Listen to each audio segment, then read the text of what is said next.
What is up, guys? Imagination Nation here, and today I'm gonna give you some tips on combat in Chivalry Medieval Warfare.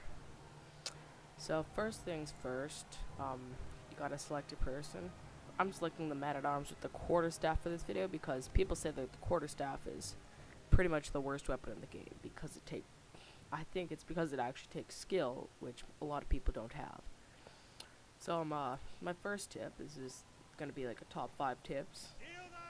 My first tip is always block. You never want to be the guy who just spams left mouse button all day. See, just gotta press right mouse button to block, and it's easy as that. The next round I'll show you what happens when you just spam L and B. So you gotta block their attacks. Blocking their attacks knocks them off guard and also makes it so they don't do any damage to you. And the good thing about knocking them off guard is you have extra time to attack, and then where they can't block. So that's always good.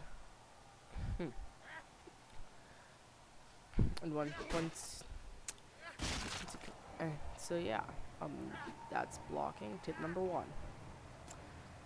The next tip I have is well, don't spam left mouse button all day, which is what I'm going to show you right now. So that's basically just spamming left mouse button, just clicking as fast as you can and hoping you kill them. You usually fail, and it just makes you look like you have 0 skill. So like walk up to the scene like spamming it, and I just get completely wrecked because of it. So yeah, you never want to do that. That's always a bad idea. As you can see, I died pretty badly. So my third tip is always use advanced combat things. They take a while to get used to, but once you do, it'd definitely be worth it. So there's the feint, like that. You just press left mouse button, and then when you're winding up, you press Q. Then there was kick, which is F, and then the dodge, which is V, and then the crouch, which is control. And if you look down when you crouch, it does like it does better. See, there's me kicking. There's some blocking, there's some dodging, and yeah, just gotta kind of whack his head off, split it into a few pieces, and then you should be good. I'm pretty sure the next tip is, oh yeah, if you have like throwables equipped, such as these like knives, always use them. It doesn't matter if you get one knife on, it's still a little bit of extra damage that you won't have to deal to him later when you're in battle. So yeah, they're always useful, always use them. And I've been using them on an archer right now. They're like really useful on archers. And he's just standing there. I decided to save my last one because he's not really doing anything, and I just come up and poke him. And I just circle around and whacking him, you know. So yeah, always use your throwables. And my final tip is use what you're comfortable with. There's lots of different kinds of weapons. The archer, long range combat. The man-at-arms use fast, short weapons, and then the vanguard is kind of medium weapons that they have like a long reach. And then the knight, which I showed you last, has like slow, really heavy weapons. So yeah. And I think the rounds after these I'll be using different classes just to show you all of them. Basically to show you off like the primary features. I decided to kick him into the pit for this one because I felt like it. So yeah. The next tip is choose a weapon and a class that suits you. As I said, the archer is for long range. The man-at-arms is fast and like has fast weapons. And like this is the vanguard. It has more like long weapons that help you reach more, and they're kind of medium slow speed. And like then the knights are just like really heavy, like really high damage.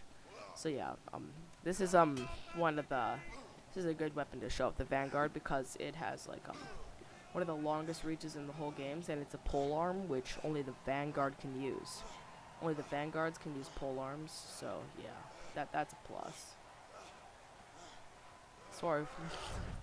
And they can also do that sprint attack. If you're sprinting long enough, you'll see a different sprinting animation come up, and then you just press left mouse button to like activate it.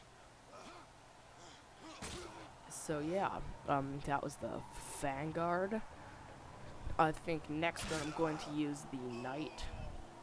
So with the Knight, you're going to need to like block or like kick. You just use something to get the enemy off balance, or because your windup is really slow, so they'll easily be able to interrupt your attack by attacking you while you're in your windup.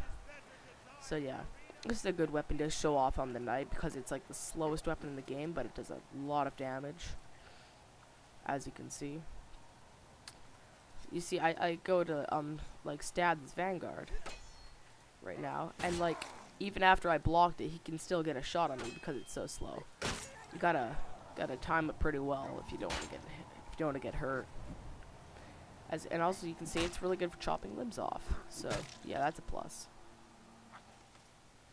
And then the last class I'll be showing is the Archer, which as I said is like long range. There's the sling, the javelin type weapons, the crossbow, and then the bows. I'm using the bows because it's usually like the generic archer weapon, you know, like fast fire, like medium fire rate. Like the crossbow is like fires really slow but does a lot of damage. The javelins do a lot of damage and they also double as a melee weapon. And then the bows are just kind of in the middle. And then the slings, they can have unlimited ammo because you can like just like pick up like pebbles and stuff. So yeah, those are my tips on Chivalry Medieval Warfare. So yeah, subscribe, like, favorite and stuff, and I'll see you later. Goodbye.